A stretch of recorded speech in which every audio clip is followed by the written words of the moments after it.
everybody, welcome back to the channel. Today I've got something really exciting to share with you. I'll be walking you through my 2000 point Empire army list that I took to a recent Warhammer Fantasy 6th edition tournament earlier this year at Black Dragon Miniatures. Now, this is the list that I used in the event, so I'll break down the choices and why I took certain units. Whether you're a long-time Empire General or just getting started with 6th edition, I'm sure it will give you some inspiration or at least a fun look into my strategy. Before we dive into the army list, if you're new to the channel, don't forget to hit subscribe and click the bell icon so you never miss out on Warhammer Fantasy content. Okay, let's get started with the list. Starting off with the Lord choice, I didn't want to invest a huge amount of points into this section, so I went with an Elector Count on foot with a great weapon. Base stats for him are relatively good if he's hitting against general infantry, so he's swinging in strength 6, toughness 4 with 3 attacks. Now, that's very basic for a human, but for Empire, it's pretty acceptable. The important thing is he's only 80 points. Now, to make him a little bit more survivable in case he ends up in a challenge or if you have to swing into sort of heavy infantry, I've given him the Holy Relic, which is a 4-up ward save, and also the Armour of Meteoric, which gives him a 1-up normal armour saved. What I've found is he's actually quite durable. While he's not going to win the game for you, he usually can hold his own, and the really important thing is that leadership 9, so he's going to sit there and give the bubble to the big unit of Greatswords and all those around him. Generally, great value Lord choice, and I've found value from him most games I've played with the Empire. You'll see a theme here as we move on to the heroes. I take a captain who's in full plate with the Barded Steed and a great weapon. Again, I'm not trying to invest too many points into the heroes and really saving that to put more guys on the field. Generally speaking, the stats of this guy are pretty good. Weapon skill 5, strength 6 with a great weapon, toughness 4. He usually lives in with the knights in case they get bogged down. That way, when they get subsequent turns, they lose their lance charge bonus. He can still fight. Generally speaking, they're charging, so I haven't seen a massive disadvantage for giving him the great weapon. But I have found when I've played games since that I preferred to give him the Sword of Sigismund. It's only +1 strength, but that always strikes first. Sometimes you can catch enemy characters off guard. But in this list, again, cheap and cheerful, 76 points. Moving on to the Warrior Priest. He's got heavy armour, Barded Steed, great weapon. So 3-up save, weapon skill 4, strength 6. Now, why do I take this guy over another character? The Blessings of Sigmar and the Righteous Fury do come in really useful. Also, the extra dispel dice. So I go up to 4 dispel dice base, which sometimes can make the difference if you're not going against a real magic-heavy army. Giving hatred to the unit can be really strong against certain opponents, but the most important thing is I like Warrior Priest from a lore reason, so that's why he's in the list. I've got the flex with this guy that I either stick him with the Knights and flex the Captain into the White Wolf unit, or I put him with the Pistoliers just to make them really hard hitting on the charge. But I found for 117 points, this guy's always done work for me. Moving on to my Battle Wizard. Now, he is literally a scroll caddy, so 2 dispel scrolls. As I said before, we've only got 4 dispel dice. If you come up against a magic heavy list, you are stuffed. So what do? You've got your 4 dice to throw at something, and then you've got your 2 scrolls. So you should be, by turn 3, in combat, and hopefully neutralise some of those threats. The Dispel Scrolls are there to take away that one big spell that the opponent really wants to get off. Now, I came up against Ogres, so it didn't come in that useful, but if you don't want to have to roll for it, you want to make sure that it goes off. That's what the scrolls are there for. This guy I always run as Law of Heavens, and I default back to the number 1 spell, which is Second Sign of a Mull. I'm going to be honest, it never really gets to go off. With only 2 casting dice, because he's only a level 1, I'm going to struggle. But if it does go off, for some reason, you get those D3 rerolls. Generally speaking, I'm saving them for the Hellblaster misfire table, or I'm saving it for things like armor saves on my knights. But rerolls are generally always good in a game that doesn't offer too many rerolls. Overall, at 110 points, this guy can take some of the punch out of one of those magic heavy lists. The only thing I would say is it does feel a bit horrible playing 2 Dispel Scrolls. If I'm playing friendly matches, I tend to take 1. Because I feel like if I'm going against a magic heavy list, part of the fun is taking the pain of those big spells and seeing what happens. If I really want to stop them, I should take other wizards and try and dispel them, because that's more fun. Rolling dice is more fun than just saying, no, you don't get to do your big spell. Overall, I've spent 419 points on heroes, which some other lists would spend on just their lord.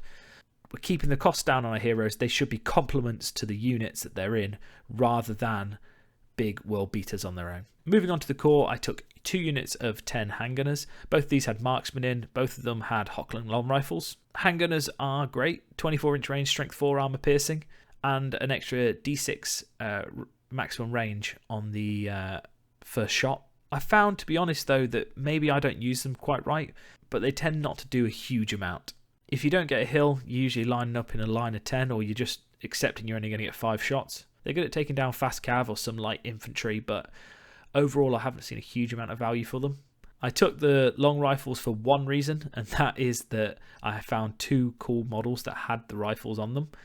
But I did find one thing: although they did absolutely nothing in any game I've ever played with, my hope being that they would be able to pick out wizards or take out a Hierophant in a Tomb King army or something like that, generally they did nothing. They usually missed or they didn't wound. But I found just the presence of having them on the field caused my opponent to really think about how they were deploying, hiding heroes, hiding mages, things like that. So maybe just the psychological factor of the long rifles is important. The one thing I have considered is whether you swap these for crossbowmen, or I swap one of the units out for huntsmen just to sort of harass the enemy early on. Once again, never really found much use for these, and I'm investing quite a lot of points in them, 210 points for both units. But again, I found the biggest thing was that psychological factor. Moving on to one of the more hard-hitting units is a unit of 8 Knights of the Inner Circle with full command. These guys have a 1-up armor save and a strength 6 on the charge, but being in a circle, they're also strength 4 for remaining turns. I found this to be really useful because sometimes when they kind of lose the punch if they don't get the charge. So if they go down to strength 3, even against normal infantry, they'll usually just end up losing combat res, static combat res. I should be using these in more of a defensive way, sitting, taking counter charges, sort of lining them up for good angles. Unfortunately, being 248 points, I kind of feel the need to get them involved in the game. Often I found that they kind of sit around doing nothing, or they charge one unit, destroy it, but then they're out of the game, which seems to me like a big waste of points, especially if you stick one of those captains or warrior priest in with them. It makes it a very expensive unit if it's not doing work. It kind of leads me to sort of overextend them or put them into situations they probably shouldn't be in. But generally they should be charging and winning on the charge, and you're aiming for flanks on big units or hitting into heavy infantry, something that you can break on the charge. Usually sitting on one of my other flanks is a unit of 5 Knights of the White Wolf. These guys have got cavalry hammers. So like the Knights of the Inner Circle, they're strength 4 normally, but on the charge they go up to strength 5. The only disadvantage is you now only have a 2-up armor save, but often I've found that this is usually alright. Being only a unit of 5, not as many points is tied up into these, so I tend to sort of use these to grab objectives, chase after war machines, characters, things like that, and generally just be a nuisance. Aiming to hopefully get sort of last turn charges in the rear or just position really well. 165 points, I think these are great value, and also I find that they're less of a big target in comparison to the unit of 8 Knights of the Inner Circle, as often opponents tend to ignore them in favour of aiming for the big unit of Knights. What this means is in future I tend to take smaller units, so 2 units of 5 Knights. If I'm not investing in a Knight heavy army, 2 units of 5 tend to do exactly the same work as the one big unit of 8. But overall, great unit. Moving into my first special slot is one of my favourite units. It's 5 Pistoliers with a Marksman, and the Marksman's got a repeater pistol. At 112 points, this unit's a steal. So it can be used for harassing. Being fast cav, they can jump through gaps, they can block charges, and they're also firing 5 strength 4 shots every turn. On the charge, they have 13 strength 4 armor piercing attacks, so can make them great if they're charging into the flank or into the rear of some heavy infantry. But really, the flexibility of this unit is key. In the centre of the army usually is my big unit of Greatswords. So this is 25 Greatswords with a full command and the Griffin Standard. Being stubborn, strength 5, they've got a 4-up armor save, they're a big beefy unit and don't break easily. Add to that I chuck the Elector Count in here to add to the leadership and make them a little bit more deadly in close combat. The Griffin Standard doubles their rank bonus, which gives these guys a static combat res of 7, which can be really hard to overcome by some of people, especially if people are planning how many models they need to kill to get into you. With the unit, I take 2 detachments of swordsmen. Charging in the flanks for those counter charges, stripping people's rank bonuses off, can make it really difficult for them to win the combat with that static combat res that you get from the Griffin Standard. But also, these smaller units can be used to run off, get objectives, pull out fanatics, and get in the way. So generally speaking, really flexible and great for holding the centre of the battlefield or running onto a central objective. This unit is what you want to engage things with to allow your knights and your pistoliers to do the work. It wouldn't be an Empire army list without having some cannons in there. So 2 great cannons. Why take 2? 1, because they're great. 100 points each is really good. By taking 2, you're building in some redundancy. So I always expect one of my cannons to explode turn 1, which means that the other one usually survives the rest of the battlefield and I get some good shots off. That one amazing game, you're going to get both firing off and doing lots of damage. I like to stick these right on the flanks and so I can get some crossfire going on. Also, if the opponent wants to run and try and destroy them, that's fine by me. Generally, they're not going to be able to destroy both of them at the same time unless they really put a lot of their effort into getting out to them, in which case, at that stage, I've usually controlled the centre of the battlefield. Great for picking out large targets and just threatening things like chariots, monstrous creatures, and all sorts of stuff like that. The important thing is how terrible my guessing of ranges is. Sometimes I get away with it, and these guys can win you the game. Last but not least, in the rare slot, I've got a Hellblaster volley gun. This thing is definitely more of a psychological effect on the opponent.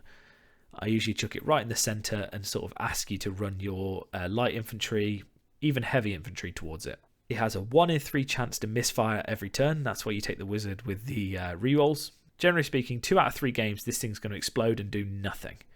But 1 in 3 games, it's going to win you the game. And it's a lot of fun to roll the artillery dice, and if it explodes, who cares? That's the whole point of taking Empire. You want lots of war machine, lots of smoke coming up from the battlefield. So, that's my list. Let me know what you think I should change, what you think you would do differently, or how you use specific units in ways that others might not think about. So chuck those down in the comments. I'd love to hear them. I'm hoping to bring out more of these as we go through different army lists and discuss how we're using different lists, and then maybe we'll do some battle reports with those armies so you can see them in action. As always, thanks for watching, and I'll see you soon.